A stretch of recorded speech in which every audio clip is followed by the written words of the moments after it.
እሺ በጣም ነው የማመሰግነው። እነዚህ ሁላ ትልልቅና አንጋፋ ከመጽሐፋቸውም ከልምዳቸውም ከህይወታቸውም በተለያየ አጋጣሚ የማውቃቸው ሰዎች መሃል ተገኝቼ በእድሜ ታናሽ በሆንም ይሄን መድረክ በማግኘቴ በጣም ደስ ይለኛል። ወደ ቁም ነገሩ ስገባ ረቂቅን የማውቃት ሴጅ ኢትዮጵያ የሚባል የቴሌግራም ግሩፕ ላይ ኖሌጅ ዶኔሽን ወይንም እውቀትን በነፃ ማበርከት የሚል ፕሮግራም ላይ ላለፉት 3 ዓመታት ያህል በየቀኑ ማታ ከ3 ሰዓት እስከ 5 ሰዓት ድረስ ሳይቋረጥ ፕሮግራም ተዘጋጅቶ ነበር። የዛ ፕሮግራም አብሪ ኮከብ ከሆኑት እንስቶች አንዷ ረቂቅ ናት እና ረቂቅን እዛ ፕሮግራም ላይ ነበር ማቃት። በመልክ የተያየ ነው ከ3 ዓመት በኋላ ነው። የሚገርመው ግን ሰው በመልክ ባታቀው እንኳን ጎረቤት ባይሆን እንኳን አጋር ባይሆን እንኳን ግን በመንፈስ ከተወዳጀኸው ትልቅ ነገር እንደሆነ አንዱ ማሳያ ናት። እና በዛ መሃል ነበረ ስለ ኢትዮጵያ ታሪክ እዛ ፕሮግራም ላይ ስናወራ እሷ አንዳንድ ስራዎች እንደሰራች ነገረችኝ። እና ያ ስራ የተሰራው ግን በእንግሊዘኛ ነው ስትለኝ ፕሮፌሰር መስፍን መክሸፍ እንደ ኢትዮጵያ ታሪክ ላይ አንድ የሚሉት ነገር አላቸው።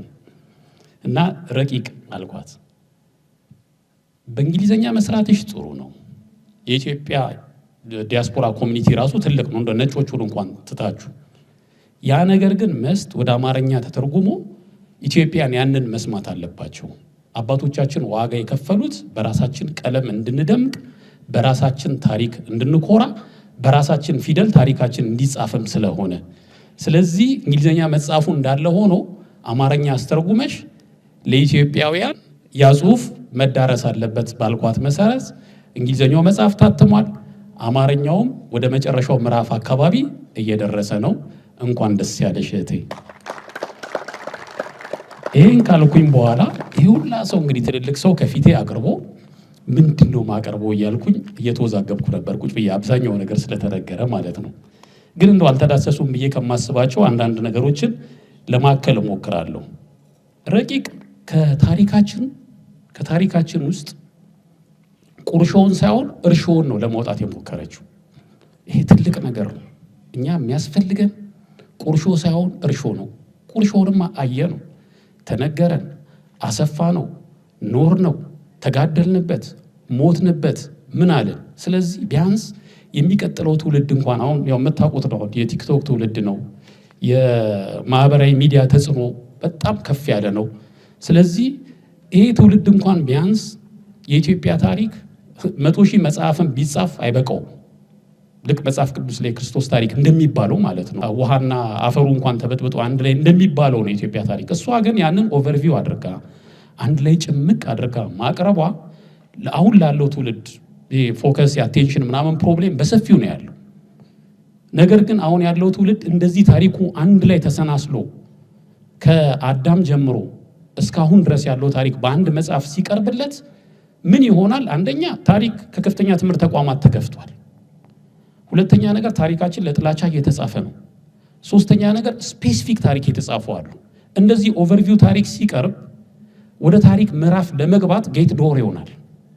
ያንን ያነበቡ ሰዎች፣ በዚህ ኢንስፓየር የሆኑ ሰዎች ሌሎች ታሪኮችን ለመቆፈር ትልቅ መደላደል የሚፈጥር ነው። በጣም የሷ ትልቁ አቅም እንግሊዘኛውም አማርኛውም በውብ ቋንቋ ነው የተጻፈው። በየምዕራፉ ማሳረጊያዎች ላይ ደግሞ የታሪኩን ለምሳሌ አንድ ስርወ መንግስት ሲያልፍ ወይ አንድ መንግስት ሲያልፍ ወይ አንድ ነገር ሲያልፍ እሷ እዛ ላይ ምን ታረጋለች? የዛ ታሪክ ሌጋሲ ምንድነው? አበርክቶ ምንድነው? ዝም ብሎ እዚህ ቦታ ላይ ጦርነት ተካሄደ፣ እገሌ የሚባለው ንጉስ ነገሰ፣ እገሌ ወረደ ከማለት አልፎ አበርክቶ ምንድነው? ከዛ ልንወስድ የምንችለው ነገር ምንድነው የሚለውን በውብ ቋንቋ በየታሪኩ ምዕራፍ ላይ እነዚህን ነገሮች ከታችኋለች። እንግዲህ መጽሐፉ አጠቃላይ ገጽ ብዛቱ 269 ነው። ወደ ከ80 በላይ የሚሆኑ ፎቶግራፎችና አስገራሚ የሆኑ የነገስታት ጂኖሎጂ ወይንም ደግሞ የስነ ዘር ሐረጋት የተለያዩ ቦታዎች ላይ በማስረጃ ጭምር አስቀምጣለች። ከዛ ውጪ ወደ 98 አካባቢ የሚሆኑ ቢብሊዮግራፊ ስትጠቀም ከዛ ውስጥ ወደ 80 ምናምን የሚሆነው እንግሊዘኛ ሲሆን እንግሊዘኛ ሆኖ ግን ስለኛ የተጻፈ ነው። ከዛ ውጪ ሌላው አማርኛም ተጠቅማ ይቻለው። ከዛ ሌላ የደራሲዋ የታሪክ እይታ ምን ይመስላል ከዘመን አንፃር የሚለውን ስናይ የኢትዮጵያ ታሪክ ከዘመን አንፃር ስናየው በሶስት የተለያየ የዘመን እሳቤዎች ነው የተጻፈው። አንዱ የ150 ዓመት ታሪክ ያው 100 የተባለው እኮ ወደዚህ መጣ 100 አንበለው ገፋ አይደለ መቶ ማለት አንችልም። አሁን ተሻግሮ መጥቷል። ያ ታሪክ እጅግ በጣም የሚገርመኝ ሮማን ፕሮቼርስካ የተባለ አንድ ናዚ ወደ ኢትዮጵያ ኦስትሪያ ነው ወደ ኢትዮጵያ ሲመጣ የኢትዮጵያኖችን ኩራት፣ የኢትዮጵያኖችን ኃይለኛነት፣ የኢትዮጵያኖችን አይበገሬነት ያየው ገና ባቡሩ ሲገባ ነው። ባቡሩ ውስጥ ገብቶ እሱ ነጭ ስለሆነ ልክ እንደሌላው አፍሪካ አህጉር ይነሱልኛል ብሎ ሲያስብ አዳፋ ጋቢ ያረጉ ሰዎች ኩርት ብለው ቁጭ ብለው ምናምን ሲያይ ገርሞታል።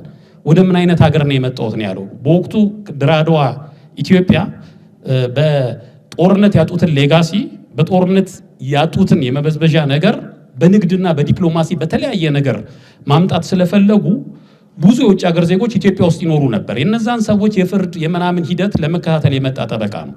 ግን ኢትዮጵያን ሳይ ሰጋ። እነዚህ ህዝቦች በተለይ ከጃፓኖች ጋር ምናምን የነበረው ጋብቻ አስግቶት ነበረ። ጥቁር ሆኖ ነጭን ያሸነፈው አበሻ ሲሆን ቢጫ ሆኖ ደግሞ ነጭን ያሸነፈው ጃፓን ነው። የጃፓንና የኢትዮጵያኖች ጋብቻ አስግቶት ነበረ። አንድ ላይ የነበረው ህብረት ነበረ እዛ አካባቢ። ኢትዮጵያኖችም የዛን የነበሩ ምሁራኖች ጃፓናይዘር ነው የሚባሉት። የመጀመሪያው ህገ መንግስትም የተወሰነ መልኩ ከጃፓን የተወሰደ ነገር አለው። የነዚህ ዘቱ ጃይንት አንድ ላይ መሆን ለቀኝ ግዛቱ አስጊ ነው ብሎ ያስብ ስለነበረ ኢትዮጵያኖች ወደ ሌላ ሀገር ሄደው እንዳይማሩ ይፈልግ ነበረ። ስለዚህ ይህንን ነገር ለማወቅ ኢትዮጵያ ዘባህረል የሚል መጽሐፍ ጻፈ። ነፍሱን ይማረውና ጋሽ ደበበ እሸቱ ኢትዮጵያ የባሩድ በርሜል ብሎ ተርጉሞታል። እና እዛ መጽሐፍ ላይ አንዱ ያመጣብን ጠንቅ ምንድነው? ይቺ የ100 ዓመት በቋንቋ በዘር በጎሳ የመከፋፈል ነገር ነው። አስቡት እንግዲህ ጣሊያን ታሪኳን ከሮም ጀምራ ኢትዮጵያ ስትሆን ታሪኳን ለምን ነው ከሚኒሊክ የምትጀምረው? አክሱምና ሮምና ቻይናና ፐርሺያ እኮ በወቅቱ የዓለም አራቱ ታላላቅ ግዛት ጃይንት ናቸው። አዩ ደብል ስታንዳርድ ነው። እንደዛ ያደረጉ ነበር። ስለዚህ እህታችን 150 ውስጥ አልገባችም። ሌላ ሁለተኛው የታሪክ እይታ ደግሞ 3000 ነው። የ3000 ዘመን ታሪክ ተደጋግሞ ሲባል እንሰማለን። ምን ማለት ነው የ3000 ዘመን ታሪክ? የፕሮፌሰር ባህሩ ዘውዴን መጽሐፍ ሳነብ የ3000 ዘመን ታሪክ መነሻው የንግስት ሳባና የንጉስ ሰለሞን ጋብቻ ነው። እነሱን መሰረት አድርጎ ነው። እህታችን ግን 3000ንም አለፈችው። የት ሄደች? አዳም ጋር። አያችሁ፣ አታጨበጭቡም እንዴ? አዳም ጋር ሄደች። የት አስተሳሰረችን? ኢትዮጵያ እንደውም ጭራሽ የዓለም መነሻም ናት። መጨረሻ ላይ ስትዘጋው ደግሞ ኢትዮጵያ ለዓለምስ ምን ታበረክታለች ትላለች። ተስፋም ትጭራለች። ያንን ታሰናስለዋለች። ስለዚህ የዓለም ስልጣኔና ታሪክ መነሻ ናት ትልና ስታስቀምጠው እኛ ምን ኮንፊውዝድ እንሆናለን። ሳይንሱ በሉሲ በምናምን አማካኝነት ኢትዮጵያ የሰው ዘር መነሻ እንደሆነች ይጠቅሳል። የኢትዮጵያ ሕዝብ ደግሞ አብዛኛው ሃይማኖተኛ ነው፣ ይቀፈዋል ከዝንጀሮ ምናምን መዛመድ። ግን በተዘዋዋሪ ደግሞ የቤተ ክርስቲያን ሰዎችም ምንጭ ሲጠቅሱ እናያለን። ትንሽ ኮንትሮቨርሻል ነው። የሳይንሱ ሰዎች ደግሞ የሃይማኖት ሰዎች አይደሉም። ሃይማኖታችን ደግሞ ኢትዮጵያ የሰው ዘር መገኛ መሆኗን ይናገራል። እኛ የት ቆምን? መሃል ላይ ማለት ነው። ይሄንን ሁለቱን ለማስተሳሰር እሷ የመረጠችው ሂስቶግራፊ። እሷ ሙሉ ለሙሉ ዩሮሴንትሪክ ብቻ አድርጋ አልጻፈችውም፣ አፍሮሴንትሪክም አድርገዋለች። አፍሮሴንትሪክ ብቻ መሆኗ አልቆመችም፣ ኢትዮሴንትሪክ ውስጥ ገብታለች። መጽሐፍቶቿ የነ መሪራስ አማን በላይ የሌሎቹም ታላላቅ ኢትዮጵያውያኖች የኢትዮጵያን የታሪክ መነሻ እዛ ድረስ ወስደው የሚያዩትን አካታለች። ድፍረቷ፣ ቅንነቷ፣ አስተውሎቷ ለኢትዮጵያ ያላት ታላቅ ቀናይነት ፍልስፍናዋ ጭምር ነው እዛ ውስጥ እንድትገባ ያደረጋት። ይሄም ያስጨበጭባል። ከዛ በኋላ ሌላ የምናየው ምንድነው? አካታችነቷ። ታሪኳ ኢንክሉሲቭ ነው። ኢትዮጵያ ከ80 ብሔር በላይ 4 ትልልቅ ሃይማኖቶች ያሉባት ሀገር ናት። የኢትዮጵያን ታሪክ መጽሐፍ ከባድ ነው። አንዱን ስትነካ አንዱ ጋር የምትደምቅበት ነገር ሌላ ቦታ የምትፈዝበት፣ ሌላ ቦታ የምትፈዝበት ነገር አንዱ ጋር የምትደምቅበት ነው። ያንን ወደ መሃል አምጥቶ መጽሐፍ ከባድ ነው፣ ዕዳ ነው። 4 ዓመት አይደለም 40 ዓመት ቢፈጅባት አይገርመኝም። ምክንያቱም እሷ ስፔሲፊክ አንድ ነገር ላይ አይደለም የምትጽፈው። አንድን ቸርች ኤንድ ስቴትን ለመጻፍ ብትፈልግ ቀላል ነው እያልኩ ከባድ ነው ማን ነው ቀላል ነው እያልኩ አይደለም። እሱም የራሱ ክብደት ይኖረዋል። ግን አንድ ነገር ላይ ብቻ ፎከስ አድርገው ስለሚጽፉ አይከብዳቸውም። ያ ናሬሽኑን ለመውጣት ከዛ ውስጥ አይከብድም። ይሄ ግን የተለያየ ነው፣ በጣም ከባድ ነው። በተለያየ በታሪክ አጋጣሚ ኢትዮጵያን ስፕሊት ለማድረግ የተነሱ የውጭ ኃይሎች አስቀድመው እንደዚህ አይነት ናሬቲቮች በተለይ ባለፉት 60 ዓመታት እንዲገቡ አድርገዋል። ስለዚህ አንዱን ማድመቅ አንዱን ማፍዘዝ ስለሚመስል ሁሉንም ወደ ማድመቅ ለመምጣት ከባድ ነው። እህታችንን ተሳክቶላታል ይሄን በማድረግ። እዛ ውስጥ በተለይ ኦርቶዶክስ ተዋሕዶ ቤተክርስቲያንን የገለጸችበት መንገድ እጅግ በጣም አስገራሚ ነው። እኔ አይኮኖግራፊን የገለጽሽበት መንገድ በጣም ነው የገረመኝ። ኢትዮጵያ እንዴት አድርጋ ነው ቤተክርስቲያኗ ራሷ ከኢትዮጵያዊነት ጋር ኢንተርዎቭን ሆና ቤተክርስቲያኗ ያላትን ቅርስ፣ ያላትን አስተምሮ፣ ያላትን ሀብት እስከዚህ ዘመን ድረስ ያው ሁላ ነገር ውስጥ ተናንቃ ምን ብላ እንዴት ልታቆየው ቻለች? ምድር ላይ እኮ ካሉ ጥንታዊ ተቋማቶች እኮ አንዱ ነው። እኔ በአንድ ወቅት ስናገር ልጅ መሪ ቢሆን ይሻላል ወይስ ጳጳስ ሲባል ጳጳስ ነው ያልኩት። ምክንያቱም ጥንታዊውን ተቋም ነው የሚመሩት፣ ዓለም ላይ የሌለውን እኮ ነው። ዘውሊቲንግ ቫቲካን እኮ ናት ያለችው። ይሄ በጣም ህልም ነው። የኢትዮጵያን እንትን መምራት ቀላል ነገር አይደለምና ያ እንዴት ህብረተሰብ ውስጥ ሊሰናሰል ቻለ? እሷ ተነትናቸዋለች። አይኮኖግራፊ ውስጥ መስቀሉን እኔ የድሮ መጽሐፍ መሰብሰብ እወዳለሁ። የኢትዮጵያ አንዱን መስቀል እኮ ወደ 400 አይነት አድርገን ሰርተነዋል። መስቀሉ ሳይለይ ቅርጹ 400 አይነት አርመናዊ ነው የጻፈው። በጣም ነው የሚገርመው። ከስነ ውበት አንፃር አስቡት። ያለን ታቦት አንድ ነው አይደል? ሪፐብሊክ አድርገን በየቤተ ክርስቲያኑ ብዙ ታቦት እንዲደረግ ተደርጓል። ምሳሌ እኮ አለው። ጥምቀት ስታከብር እኮ ዝም ብሎ አይደለም። በእውቀቱ ስዩም ምን ይላል? ኢትዮጵያ ሙዚየም መድረክም ናት ይላል። ሌላው ዓለም ያለውን ነገር እንዳለ ሙዚየም ውስጥ ከቶታል። እኛ ግን መድረክ ነው እንኖረዋለን። የክርስቶስን ፊልም ኢትዮጵያ ውስጥ መተህ መስራት ብትፈልግ መቼታ ያስፈልግህ። የሆነ ገጠር ዞር ብለህ ብትሰራ ታገኘዋለህ። አኗኗራችን፣ ባህላችን፣ ልብሳችን፣ ምናችን እንዳለ ከጥንታዊነት የተነጠለ አይደለም። ያ ማለት ግን ዘመናዊነት አያስፈልግም ማለት አይደለም። መጨረሻ ከይለሷ ታመጣዋለች ዘመኑ እንዴት አድርገን ዋጅተን እንደምናልፍ። በእስልምና ውስጥም ያለውን አበርክቶ ጠቅሷለች። የነ ቢላልን ታሪክ ታመጣለች። በካቶሊክ ውስጥም ያለውን ነገር በኋላ በ19ኛው ክፍለ ዘመን ላይ የነበረው ጦርነት ካቶሊኮቹ እንዴት ወደ ኢትዮጵያ እንደመጡ የቫስኮ ዳጋማ ልጅ ጭምር መጥቶ እንደነበረ ያንን ፕሮቴክት ለማድረግ የተደረገውን ጥረት ትናገራለች። ፕሮቴስታንቲዝም ውስጥም ራሱ ዘመናዊ ትምህርትን ከማምጣት ምን ከማለት አንጻር ያለውን ነገር በልዩነት አንዳንድ ችግሮች ቢኖሩም እሱንም ጭምር ትገልጻለች። ከኦሮሞ የገዳ ስርዓትን ከወላይታ ከብዙ ቦታዎች ላይ ነው አመጣ የምትሰፋው። ስለዚህ ሁሉም ኢትዮጵያዊ ሊያነበው እንዲችል አድርጋ ነው የሰራችው። ኢንክሉሲቭነሱ ትልቅ ነው። ሌላ በጣም አፕሪሼት ያደረኩት ከስነ ጾታ አንፃር ከኢትዮጵያ ፖፑሌሽን ውስጥ እኮ ግማሹ ሴቶች ናቸው አይደል? በኢትዮጵያ ታሪክ ውስጥ ትልልቅ ስራ የሰሩ ሴቶች ነገስታት ሴቶችን አንድ ላይ አከማሽታ የተለያየ ቦታ የምናገኛቸውን አንድ ላይ አከማሽታ አንድ ቦታ አስፍራቸዋለች። ዛሬ ሴት ሆና ታሪክ የምታነብ ሴት ሆና የምትማር ሴት ሆና ሀገር መምራት የምትፈልግ ብትኖር ከመጽሐፏ ውስጥ ማን መሆን እንደምትፈልግ አርያውን እዛ ውስጥ ታስቀምጠዋለች። እነዛ ሴቶች በኢትዮጵያ ውስጥ ያላቸውን ትልልቅ አበርክቶች በየምዕራፉ ላይ ከህንደኬ ጀምራ እስከ እቴጌ ጣይቱ ድረስ ያሉትን ሴቶች ምዕራፍ ሰጥታ እያንዳንዱን የሴቶች አበርክቶች ትተነትናቸዋለች። ኢትዮጵያ የአባዊ ስርዓት መገለጫ ብቻ ሳይሆን በአባዊ ስርዓት ውስጥም ለእማዊነት ኢትዮጵያ ኢንክሉሲቭነስ ቦታ እንዳላት ጠቅሳለች። የጋሽ ንጉሴ አየለ ታላቁ ጥቁርና ኦዛና ሚኒሊክ መጽሐፍ ላይ ካገኟቸው ትልልቅ ቁም ነገሮች አንዱ ይሄ ነው። የንግስት ሳባ ታሪክ አሜሪካ ቲያትር መድረክ ላይ ቀርቧል። ሩዝቬልት ቁጭ ብለው አይተውታል ያንን ቲያትር። የንግስት ሳባ ታሪክ እዛ ሲታይ ስለማን ነው የሚወራው? ስለ ኢትዮጵያ ነው። ፕሬዝዳንቱ የአሜሪካ ፕሬዝዳንት የሚኒሊክ ወዳጅ ናቸው። እሳቸው ጭምር ቁጭ ብለው አይተውታል። እቴጌ ጣይቱ አሜሪካ ውስጥ ለነበረው የሲቪል ራይት ሙቭመንት ውስጥ የሴቶችን መብት ለማክበር በተደረገ ጥረት ውስጥ ከጃፓን ከቻይና እና የኢትዮጵያዋ እቴጌ ጣይቱ እንደ ምሳሌ ሆነው ቀርበዋል። ይሄ አያኮራም እንዴ? ትልልቅ የአሜሪካ ጋዜጦች ይህን ዘግበዋል። ከኛ አልፎ ከአድዋ አልፎ ማለት ትምክታችን እንትናችን ምሳሌያችን አርያነታችን በመላው ዓለም የተንሰራፋ ነውና ስለ ጣይቱም እዛ ውስጥ እነዚህ ምዕራፎች አካታ ጽፋቸዋለች። ሌላው በጣም ቆንጆ ሌላው የእሷን እይታ ያደነኩትና ሌላው ቁጭቷ ከኢትዮጵያኒዝምና ከኢትዮጵያና ከዲስቶፒያ አንጻር የጻፈችው ነገር አለ። ሌላ ምዕራፍ ደግሞ ከፍታ ይሄ 16ኛው ክፍለ ዘመን አካባቢ ላይ ቶማስ ሙር ስለ ኢትዮጵያኒዝም ስለ አይዲያል ዓለም ይሄ በቃ በጣም ገነት መኖር የሚመስለውን ነገር ጽፏል ቶማስ ሙር። ይሄንን እሷ ጎትታ ወደ ኢትዮጵያ ታመጣዋለች። ቃሉ ራሱ ከኢትዮጵያ እንደተወሰደ ምን እንዳለ የምትናገረው ነገር አላት። መስከረም ሌቺሳ በዚህ ጉዳይ ላይ መጽሐፍም ጽፋለች። አንዳንድ ፖድካስቶችም ላይ ቀርባ ለጥጣው በሰፊው ሄዳበታለች። ይሄ ኢትዮጵያ እኛ ጋር ለምንድን ነው የማይኖረው? በፊትስ አልነበረም ወይ? ወደፊትስ ለምን አይመጣም ብሎ ታጠይቃለች። ከዘመን ውስጥ ይሄን ለማመሳሰል ማንን ታነሳለች? የአውራምባ ማህበረሰብን ታነሳለች። which is great አስተዋይነት ነው። ከዛ ደግሞ ይሄ እንዳለው ነው ደግሞ ስለ ዲስቶፒያም ትናገራለች። ፋክቱን ዲና አታደርግም። በብሔር፣ በጎሳ፣ በሃይማኖት፣ በኢኮኖሚ በተለያዩ ነገሮች ያሉትን ፍጭቶች ትነግረናለች። ከዛ እሷ ምዕራፏን ስታጠቃል ወደ ኢትዮጵያ ፍልስፍና ኢትዮጵያ እንዴት ነው የምትመለሰው ብላ ማመላከቻ ብላ የምታስባቸው ነገሮች ሪኮመንድ ታደርገናለች። ይሄ ከታሪክ መጽሐፍም ከፍ ያደርገዋል ማለት ነው ስራዋን። ወደ ሪሰርችም ትገባለች። ትንሽ ሊሆን ይችላል ገጹ፣ ግን ውስጥ የምታስተላልፈው ነገር ግን እጅግ በጣም ትልቅ ነው።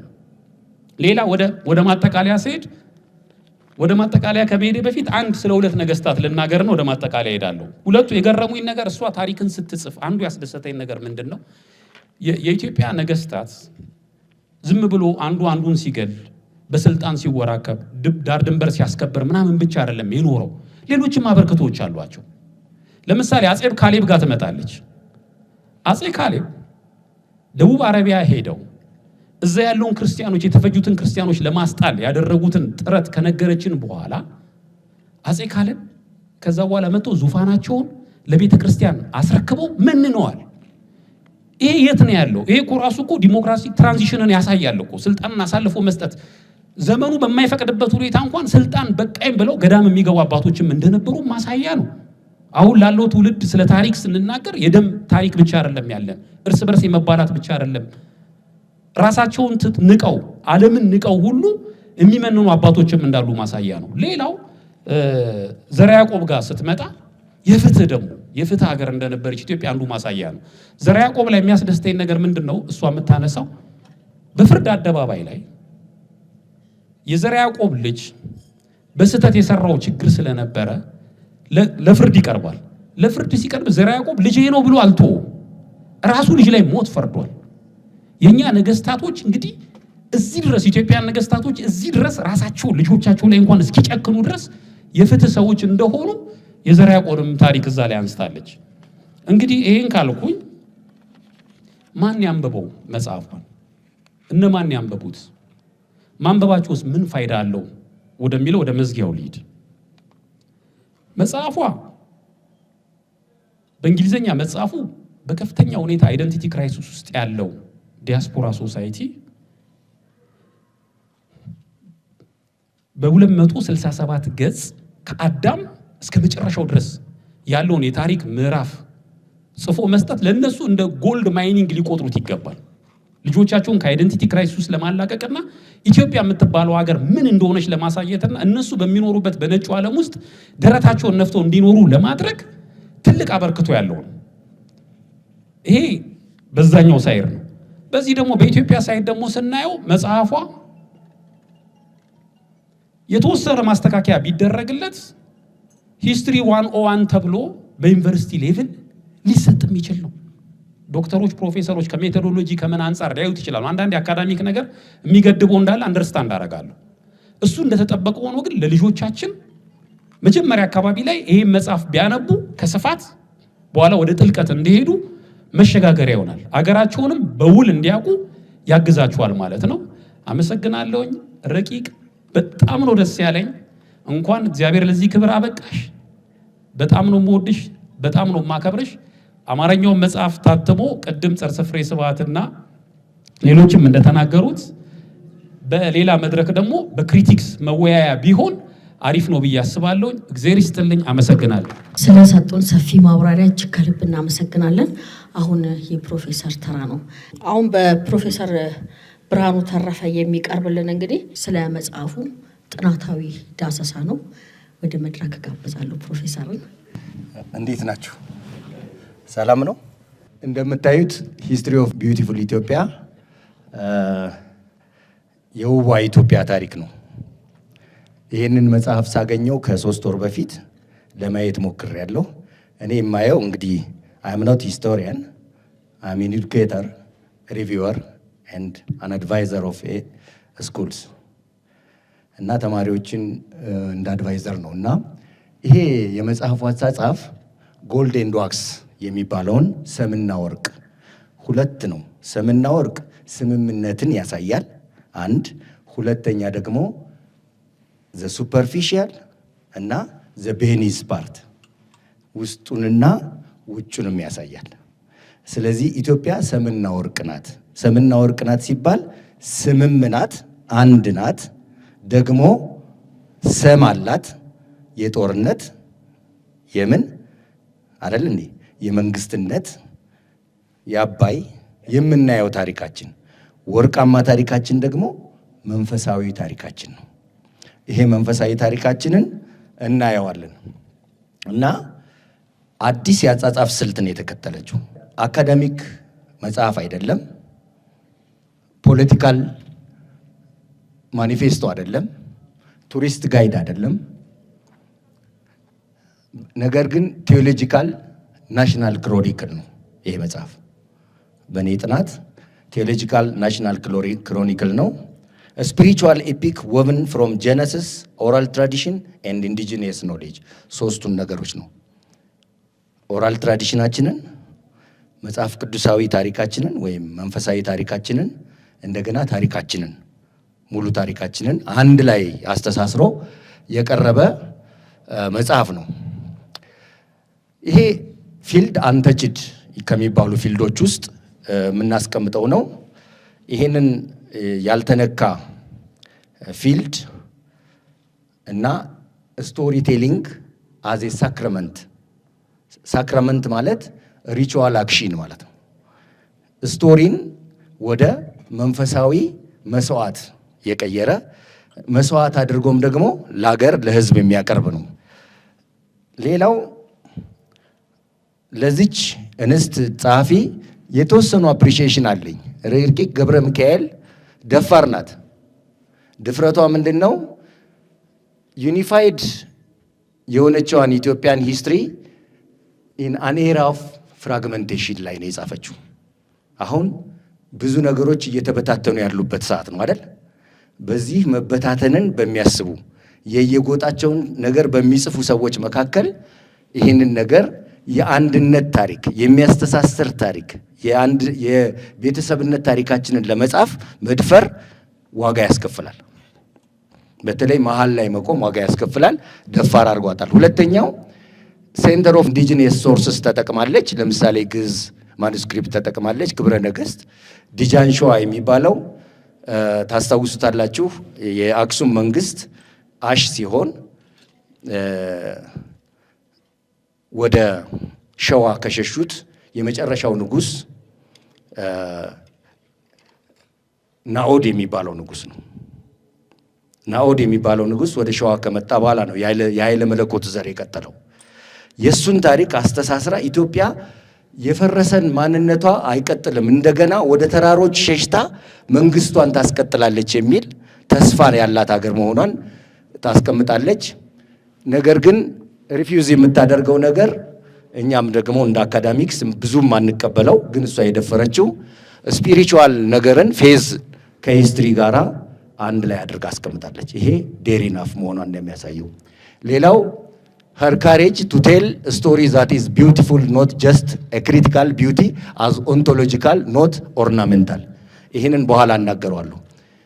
ፈረንጆቹ ውበት ቅብ ነው የሚሉት፣ እኛ ደግሞ ኢትዮጵያውያን ኤግዚስት የሚያደርግ ነገር ነው የምንለው። ስለዚህ ውበት ኤግዚስት የሚያደርግ ነገር ነው፣ ኦንቶሎጂካል ነው በሚለው ነው የእሷ አጻጻፍ ስልት። በጣም ቆንጆ ነው። ሌላው ጎልደን ዶክስ የሚለው አጻጻፏ የውቢቷ ኢትዮጵያ ታሪክ ከፍታችን፣ ስምምነታችን፣ አንድነታችንን እያሰብን አባቶቻችን ባቆዩን የታሪክ አሻራ ላይ እንድንራመድ ይመክረናል።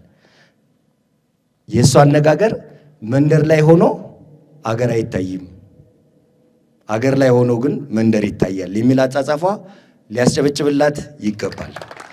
መንደር ላይ ሆኖ አገር አይታይም የሚለው በጣም የሚደንቅ ነው። ኦን ዘ ሰርፌስ ታሪክ አለ። እሱ ምናችን ነው? ዋክስ ወይም ደግሞ ሰማችን ነው። በስር ደግሞ መንፈሳዊነታችን አለ። እሱ ወርቃችን ነው። መንፈሳዊነታችን ቆመን ለመሄዳችን ዋነኛ ምክንያት ነው። እሱን ሴንተር ወርቁን ካልያዝን ሰሙ ይቀልጣል፣ በወርቁ እንኖር እያለች ነው። ስለዚህ የሚደነቅ ነው። ሌላው መጽሐፉ ትረካውን ሲቀጥል የኢትዮጵያን ታሪክ ውቢቷ ኢትዮጵያ ከገጽታ ያለፈ ውበት አላት ይለናል። ከምናየው ነገር ያለፈ ተራሮችን፣ ውሃውን፣ ወንዙን ምናምኑን ከምናየው ያለፈ ውበት አላት ይላል። ስለዚህ በዚህ መጽሐፍ ውስጥ የኢትዮጵያ ውበት የምናየው ተራራው፣ አገሩ፣ ወንዙ፣ ሸንተረሮ ብቻ አይደለም። ይልቁን ይልና ከፍጥረት የጀመረው በኤደን ገነት ለሰው ልጆች ከተሰጠው መለኮታዊ ትእዛዝ ጋራ የኢትዮጵያን ታሪክ እያስተሳሰረ ይተርካል። እሱ ታሪክ ደግሞ የሃይማኖት ታሪካችን ነው ይላል። እሱ ታሪክ ደግሞ ከጠፋ ለዚህ ነው ባለፉት 40 ዓመታት የሃይማኖት ታሪካችንን ደምስሰን ክራሽ አድርገን ኢትዮጵያዊነትን አፈረስ ነው። ኢትዮጵያዊነትን ወደ ዘር አወረድ ነው። ይሄ የሃይማኖት ታሪካችን ተመስርቶ ደም አጥንት ኖሮት ቢመጣ ኢትዮጵያ ለዘላለም የምትኖር የጀግኖች፣ የጥበበኞች፣ የጸሐፊ ተውኔቶች፣ የገጣሚያን፣ የጥበበኞች፣ የቀራጺያን ሀገር፣ የደራሲያን ሀገር ናት ነው። ይሄንን ነው እየነገረን ያለ። ጀስቲስ፣ ዊዝደም፣ ሆስፒታሊቲ፣ ቨርቹስ ፕሬዝድ ባይ ክላሲካል ራይተርስ። በጣም የሚገርመው ቅድም እዚህ ሰርጸ ሲናገር የነበረው ሆሜር፣ ሄሮደትስ፣ አርስቶትል ስለ ኢትዮጵያ በክላሲካል ፔሪድ ኦፍ ታይም ተናግረዋል። ምን ብለው? በተለይ አርስቶትል እሷ ስትጠቅሰው ኢትዮጵያ ሃቭ ኤ ግሬት ላቭ ኦፍ ጀስቲስ ብሎ ጽፏል። ኢትዮጵያውያን የፍትህ ፍቅር ያላቸው ህዝቦች ናቸው። ለምሳሌ እሷ የፈላስፋውን ዘርዓ ያዕቆብን ታሪክ በልጁ ላይ የወሰነውን ካህኑን ከገደለው በኋላ ካህኑን ለምን ገደለው? ችግር ውስጥ ወድቋል፣ ስለዚህ ልጄ ላይ ይፈርዳለሁ ብሎ ልጁን የገደለ ነው። ልጁ ላይ ውሳኔ ያደረገ ነው። የዘርዓ ያዕቆብ ሌላ ታሪክ አለ። ውቡን ታሪክ ስናመጣው የፍትህ ታሪክ አለው። እሷ ውቡን እየመዘዘች ስለምትመጣ ይሄ በጣም ስለዚህ በግሪክ ፍልስፍናም ኢትዮጵያ የፍትህ ሀገር ተብላ ተጠቅሳለች። ስለዚህ ዋናው ይሄ መጽሐፍ ውብና የተሻለውን የኢትዮጵያ ታሪክ ብቻ ለመናገር የመጣ መጽሐፍ ነው እንጂ ዘ ዳርከስት ፓርት ኦፍ ዘ ባትል ኮንፍሊክት ፍራግመንቴሽን ኤንድ ዋር ኦፍ ኢትዮጵያን ሂስትሪ ኢዝ ኖት ዲናይድ ኢት ኢዝ አክሰፕትድ በት ኦፕሲናይዝድ ወይም ተቀብቶ ውበቱን ብቻ አምጥተን ያኛውን ትተን አገርን ገንባ ነው የሚለን። አገር የሚገነባው ጥሩውን ነው በመና እናት ስለ አባት ለልጆቿ ክፉ አትናገርም፣ ክፉ እናት ካልሆነች በስተቀር መልካሙን ነገር ትናገርና አባታቸው ተከብሮ እንዲኖር ታደርጋለች። አገርም እንደዚህ ናት። ክፉውን እየተናገሩ አገር የሚበታትኑት አሳዳጊ የበደላቸው ናቸው። እስኪ ያጨብጡ። ይሄ ነው። ስለዚህ ይቺ ሀገር ይሄ ረቂቅ በጣም የሚገርም ነገሮች ነግራናለች። እያለፍኩ ነው ማወራችሁ እንድታነቡት። ፊሎዞፊውን ልንገራችሁ ትንሽ። ፊሎዞፊውን ወደ ፊሎዞፊው ሂድልኝ። ፊሎዞፊው ጋር ቀጥሎ ያለው የዚህ መጽሐፍ ቅድም ወንድማችን ሲናገር ነበረ። ዩቶፒያና ኢዩቶፒያ የሚባል ነገር አለ። ዩቶፒያ ኢማጂኔብል ወርልድ የሚባለው በሳይንቲፊክ ወርልድ ተቀባይነት የሌለው ነገር ግን ኢትዮጵያ የምታምንበት የኤደን ገነት ነው። እሱ ኢማጂኔብል ወርልድ ግን በኋላ አቺቬብል ሊሆን የሚችል በዚህኛው ዘመን አቺቭ ልናደርገው የምንችል ነው ነበር ነው ብላ የምትነሳ እሷ ደግሞ እንደገና ይሆናል ይቀጥላል ብላ ነው የምትነሳ። ለዚህኛው ኢትዮጵያ ያኛው የኤደን ገነት ታሪኳ ስለሆነ ይቀጥላል ነው። ዲስቲኔሽኗም ይሄው ነው የሚሆነው፣ ፊውቸሪቷም ይሄ ነው የሚሆነው የሚል አስቀምጧል። ስለዚህ ይሄ ታሪክ በጣም ቆንጆ ታሪክ ነው። ከኤደን ገነት፣ ከብሉ ናይል፣ ከሄኖክ አሰንሽን፣ መልከዘዴቅ ጀስትስ፣ ኮሚዩናል ሃርሞኒ እነዚህም በሙሉ ከኤደን ይነሳና መልከጸዲቅን ይጠቅሰዋል። የሄኖክን መወሰድ ይጠቅሰዋል። በጽድቅ ነው የተወሰደው። ከዛ በኋላስ ወዴት ይወስደናል? ወደ ዓለም ታሪክ እየወሰደን እኛ ወደምንደርስበት። መልከጸዲቅ ሲባል ስለ ጀስትስ ነው። መልከጸዲቅ ማለት ምን ማለት ነው? ዘ ኪንግ ኤንድ ዘ ፕሪስት ማለት ነው። አንድ ሰው ንጉሥና ካህን የሆነው በዘካርያስ 14 ቁጥር 10 ላይ በዙፋኑም ላይ ይነግሳል፣ በዙፋኑም ላይ ደግሞ ካህን ይሆናል የተባለው ማለት ነው። ልክ እንደተባለው የክርስቶስ ምሳሌ ሆኖ በዕብራውያን ምዕራፍ 7ም የክርስቶስ ምሳሌና ጥላ ሆኖ የነበረው መልከ ጼዴቅ ሂወዝ ኢትዮጵያን እሱ ደግሞ የምን ምሳሌ ነበር? የፍትህ ምሳሌ ነበር ብላ ታስቀምጥልናለች። ይደንቃል። ሌላው እኔ በጣም የገረመኝ ሳፒያን የሚል ጽሑፍ የጻፈ ጸሐፊ አለ፣ እስራኤል ጸሐፊ እሱ እና ሆሞዲያስ የሚል መጽሐፍ ጽፏል። አብዛኛው ጽሑፉ የሰው ልጅን ወደ ጦጣ ነው የሚወስደው። ሳፒያን ሲል ጥበበኛው ሰው ለማለት ነው። እሷ ግን እኛ ስንፈጠር ሳፒያን ነው የምትለው መጀመሪያም ፍጥረታችን። ስለዚህ ይህንን እንወስደዋለን። በጣም እየፈጠንኩ እሄዳለሁ። ለምንድን ነው ይሄ መጽሐፍ የተጻፈ የሚለውን እንመልከት። ዘ ወርልድ ኒድስ ኦልተርኔቲቭ ናሬቲቭ ቢዮንድ ዌስተርን ሴኩላር ሂስትሪ። አንደኛው ዓለም ዌስተርኖች ስለ ኢትዮጵያ ከጻፉት ይልቅ አማራጭ የሆነ ጽሑፍ ያስፈልገዋል፣ መረጃ ያስፈልገዋል። ስለዚህ ምክንያት ተጽፏል። ሁለተኛው ኢትዮጵያ ኒድስ ኤ ሼርድ ስቶሪ ቱ ሂል ፍሮም ኤትኒክ ኮንፍሊክት። አሁን ያለውን የዘር መጠፋፋትና መጨራረስ ሊያጠፋ የሚችል መሀል ላይ የቆመ የውቢት ኢትዮጵያ ታሪክ ያስፈልገናል። ሶስተኛው አፍሪካ ኒድስ ሰልፍ ናሬሽን። አፍሪካ የራሷ የሆነ ጸሐፊያን፣ የራሷ የሆነ ሰዎች የሚጽፉት ታሪክ ያስፈልጋታል። አራተኛ ዘ ቡክ ኦፈርስ ዩዜብል ፓስት ሂስትሪ ዛት ትራንስፎርምስ ኖት ጀስት ኢንፎርምስ። አድዋ ኢዝ ኖት ጀስት ኤ ቪክቶሪ ኢት ኢዝ ኤ ቴምፕሌት ፎር ሬዚስታንስ። የማሸነፋችን ምክንያት ብቻ ድላችን ብቻ ሳይሆን የመቋቋም አቅማችንና አንድ የመሆናችን ሚስጥር ነው። አድዋ የመተሳሰራችን ሚስጥር ነው ብላ ታስቀምጥልናለች። አንብቡት። ይህ መጽሐፍ በጣም ጠቃሚ መጽሐፍ ነው። እያለፍኩ ነው የምናገራችሁ። ሌሎች ስትሬንግዞች አሉት። እኔ የእሷ መጽሐፍ ምንድን ነው ልዩነቱ ከሌሎች መጽሐፍ? ለምሳሌ ግራሃም ሃንኮክ ጽፏል። ግራሃም ሃንኮክ ሂስትሪ ኦፍ ዘ ቢዩቲፉል ኢትዮጵያ ሳይሆን ቢዩቲ ኦፍ ዘ ሂስቶሪክ ኢትዮጵያ የሚል መጽሐፍ ጽፏል። ነገር ግን የእሷ ፐርስፔክቲቭ እና የእሱን ፐርስፔክቲቭ አወዳድሬዋለሁ በዚህ ጥናት።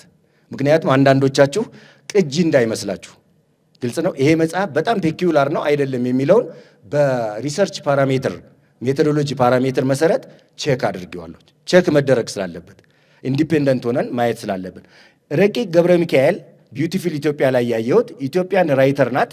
ራይትስ ፍሮም ኢንሳይድ ትራዲሽን ኮንፌሽናል። ቅድም ሂስትሮግራፊ ተብሏል፣ ግን የእሷ አጻጻፍ ሂስትሮግራፊ ሂስትሪን በዜና መዋል ላይ ብቻ ስንጽፍ የነገስታትን ታሪክ አደለ እየተከተልን ስንጽፍ ሂስትሮግራፊ ይባላል። ነገር ግን የሃይማኖት ፌዝ ቤዝድ የሆነ አጻጻፍ ስንጽፍ ደግሞ ኮንፌሽናል ሂስትሮግራፊ ይባላል። እሷ የጻፈችው ኮንፌሽናል ሂስትሮግራፊ ነው። ሜቶሎጂን ተቀብላለች፣ ኦራል ትራዲሽንን ተቀብላለች፣ ካልቸርን ተቀብላለች፣ ሪሊጅንን ተቀብላለች፣ ሪል ሂስትሪን ተቀብላለች፣ ፎቶግራፊክ ኤንድ ዘ አዘር ፖይንትስ ኦፍ ቪው ኦፍ ዘ ኢትዮጵያን ሂስትሪ ተቀብላለች። ስለዚህ ኮንፌሽናል ሂስትሮግራፊ የሚባል ፔኪዩላር የአጻጻፍ ስልት ነው የተከተለችው። ሊጨበጨብላት ይገባል። ኮንፌሽን ማንም አይደፍረውም። ይሄንን ዴር ኢናፍ ግራሃም ሃንኮክ ብሪቲሽ ጆርናሊስት ነው። ፍሮም ኢኮኖሚስት ኮረስፖንዳንት ነው። ራይትስ አን ኤክስተርናል ኦብዘርቨር ነው የጻፈው። እሷ ኢንተርናል ናት።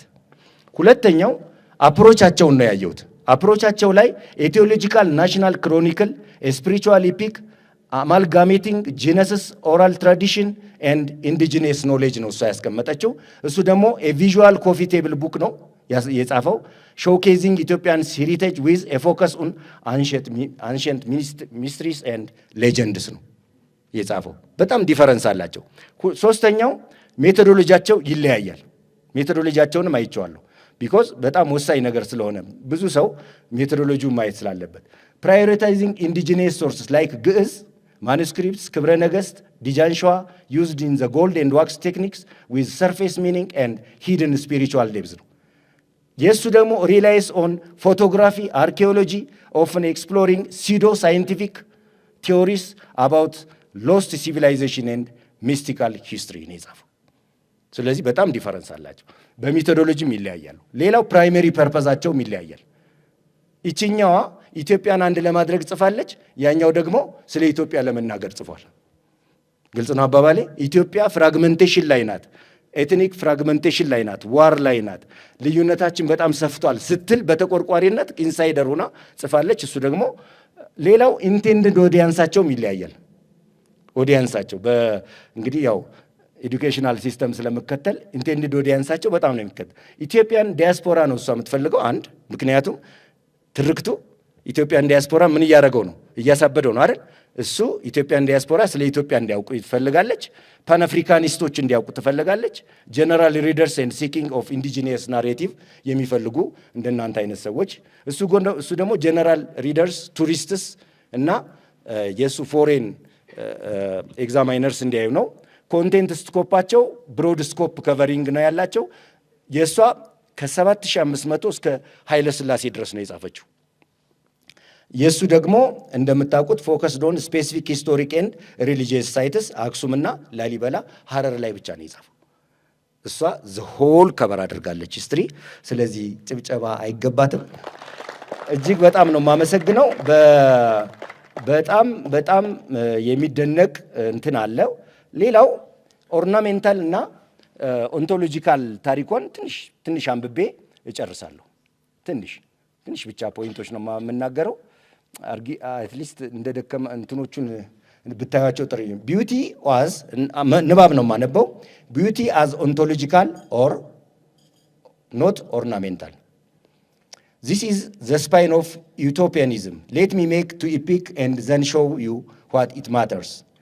For centuries, the West taught us, or you lie.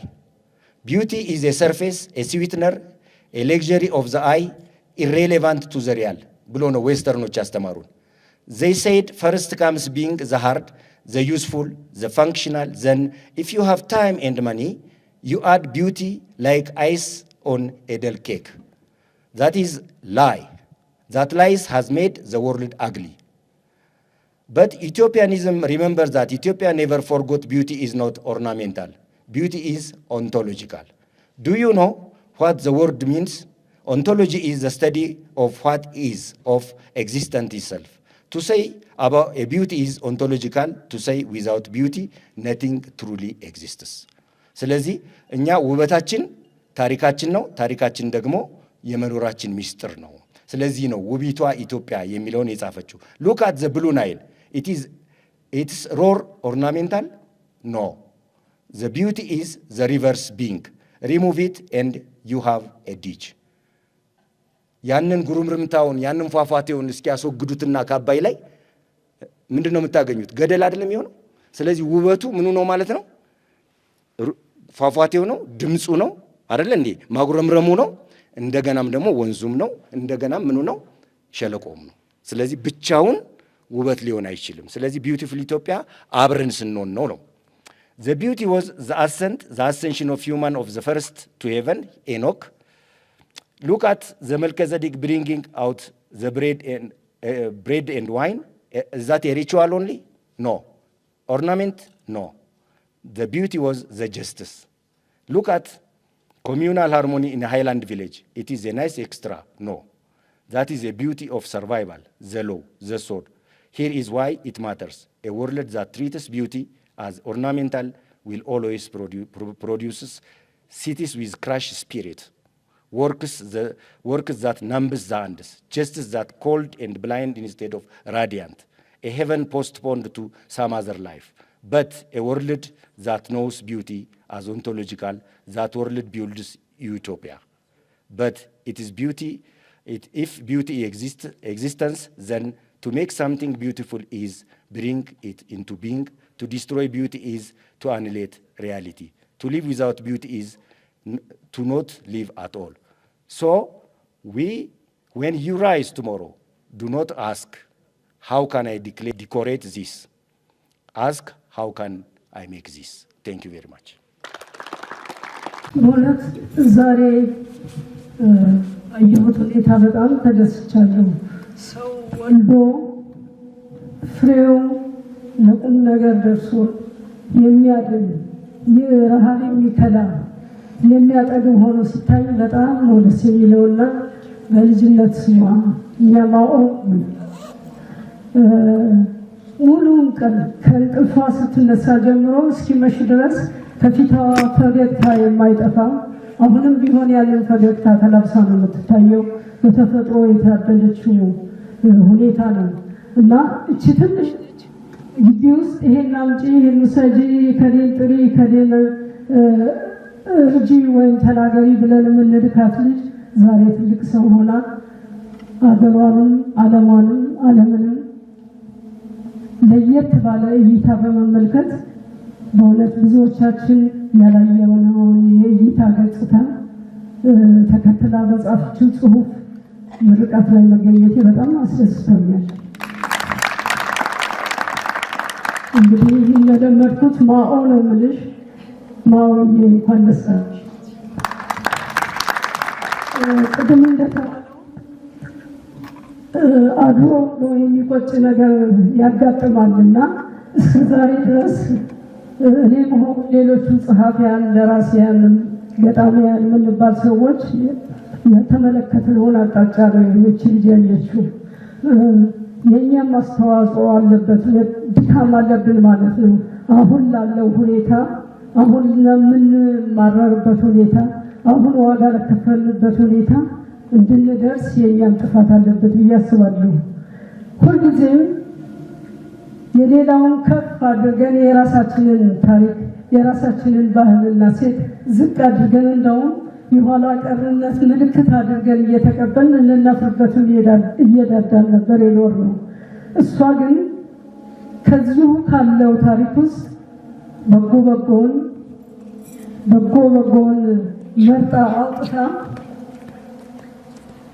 እንድንኮራበት ይሄ ታሪክ ለሌሎችም ትምህርት እንዲሆን እንዴ እኛ እኮ እንደው አልናስተውል ብለን ነው እንጂ ቋንቋችሁ ቋንቋችን ይሁን፣ ፊደላችሁ ፊደላችን ይሁን፣ ታሪካችሁ ታሪካችን ይሁን ብለው እኮ ብዙዎቹ አፍሪካውያን አልፎም ሌሎቹ የሚመኙትና የሚጠይቁት ሁኔታ ነው በሀገራችን ያለው። እኛ ያላስተዋልነውን ሌሎች አስተውሎት ማለት ነው። እና በዚህ አቅጣጫ በዚህ መልኩ የሀገሯን ታሪክ ተመልክታ በጎውን ቅንቅኑንና አገሪቱን አንድ ሊያደርግ የሚችለውን ሀሳብ መርጣ መጽሐፉን በእርግጥ አላነበብኩትም፣ እንዲሁም በስልክ ባነጋገረችኝ መሰረት እይታዋን በጣም አድንቄ ሌሎቻችን ምንም ሊታየን ያልቻለውን አቅጣጫ እሷ አይታ ዛሬ ጽሑፏን ለፍሬ አብቅታ በማየቴ በጣም ነው የኮራሁት። እንግዲህ ማኦዬ ደግልኝ፣ ሌሎችም ወጣቶች የአንቺን ፈለግ ተከትለው ማንነታቸውን አውቀው ማንነታቸውን ያዳበረውንና ያጠነከረውን ቁም ነገር እንዲያውቁ ከመጽሐፍሽ ይማራሉ ብዬ አስባለሁ። ኑሪልኝ እደጊ።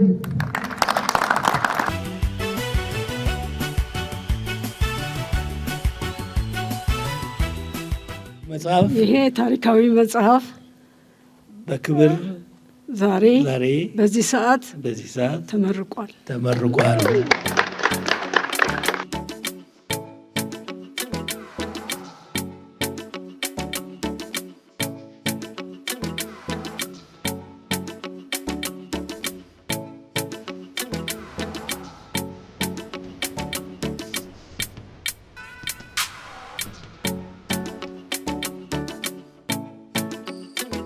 ብዙ አንደበቶች ገልጸዋል። በጣም ደስ ያለኝ ይህንን የሚያደርገው እግዚአብሔር ነው። ክብሩ ለእግዚአብሔር ይሁን። አመሰግናለሁ።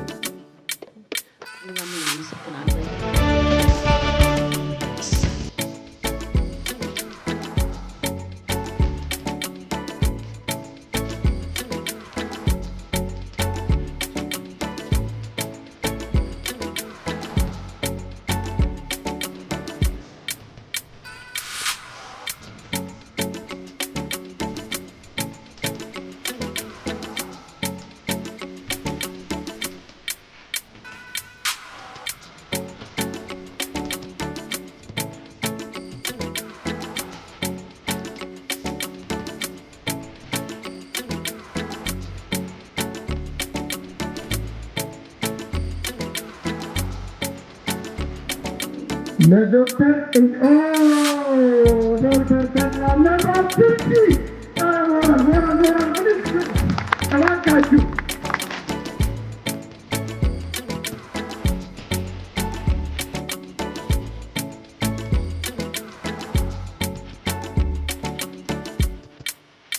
ዶክተር ተድላ 1 ዶክተር ተድላ 2 ዶክተር ተድላ 3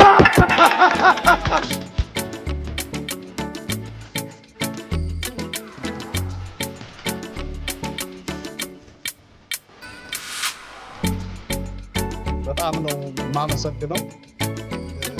እዚህ የተገኛችሁትን ቤተሰቦች፣ ጓደኞች፣ የቅርብ ሰዎች በሙሉ ፈጣሪ ደግሞ ደጋግሞ ይጠብቃችሁ፣ ያክብራችሁ። አንቺንም እጅሽን ከምንም አይነት ቁርጥማት ያድንልኝ፣ ሙሉ ጤንነትሽን ይስጥሽ።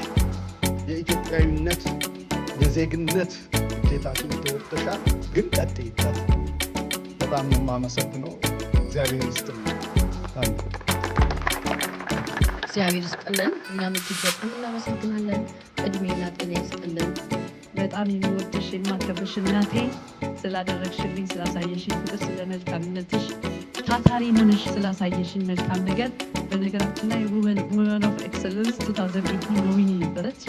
ምናልባት ተግባር ታገኛታላችሁ። ወይዘሮ ወርቅነሽ ዳባ በጣም ነው የማመሰግነው እናቴ። ልቤ ላይ ያሉ የቀሩ ሰዎች አሉ። ወላጅ አባቴን አቶ ደስታ ገብረ ሚካኤልን እጅግ አድርጌ አመሰግናለሁ። ቅን ነው። በቅንነትና ድሆችን ለመርዳት እንደዚህ አብሮ ያለ ለማድረግ ጥረት አድርጓል። ታታሪነትን ነው በብዛት ከቤተሰቦች ያየሁት። ብዙዎቹ ለእውቀት አይደራደሩም፣ ምንም ሌላ ድካም ቢኖርባቸው። አጎቶቻችን፣ ወንድሞቻችን እዚህም የሌሉት በህይወትም የሌሉትም ጭምር ሁሉንም በጣም አድርጌ አመሰግናለሁ። ከሁሉም ደግሞ በጣም ልቤ እየተነካ በጣም ደግሞ የማመሰግነው በውስጤ ያለ እንደምንም ባይን እያያዝኩ የምናገረው አንድ ሰው ደግሞ በቅርቡ ስለሆነ ነው። አባዬ አቶ መንግስቱ ወልደ ማርያም በጣም ነው የማመሰግነው። እግዚአብሔር መልካም ቦታ ላይ ወስዶታል። ለምንድን ነው ልቤ የተነካው? ከዓመት በፊት አብሮኝ ኤዲት ያደርግ ነበረ። አብረን ጨርሰን ነበረ። ምናልባት የመጨረሻ ጊዜ ስመጣ ታሞ የነበረ ሰዓት መጽሐፉን በእጄ ከሳምንት በኋላ እጄ ላይ ከሳምንት በኋላ ገባ እሱ ከሞተ በኋላ እና አጋጣሚ እሱ እጅ ላይ ቢኖርና ባይ በጣም ደስ ይለኝ ነበረ። ግን ያው ወደ እግዚአብሔር ነው ሄደው፣ እኛም ወደዛ ነው ሄደው። ግን እግዚአብሔር ባለበት ስፍራ እሱንም ይባርክልኝ። የቅርብ ጊዜ ስለሆነ ነው ትንሽ ከእንትን ያላለው። እያየ እናቴ ሙስሊሟ እናቴ በህይወት የለችም። እሷም በጣም ወዳት ውስጥ ያለች ሙስሊም እናት አለች። እሷም በእግዚአብሔር እጅ ናት ብዬ ባምን ወዳለሁ። እሷም ደግሞ ፍቅር አስተምራኛለች። እናትነትን፣ ፍቅርን ከወለደ ሰው በላይ አሳድጎ በውስጤ እንዲቀር የቀረ ብዙ ፍቅር አላት። እወዳችኋለሁ። ሁላችሁንም አመሰግናለሁ። እግዚአብሔር ሀገራችንን ኢትዮጵያን ሰላም ያደርግልን። ኢትዮጵያ እጆቿን ወደ እግዚአብሔር ትዘረጋለች።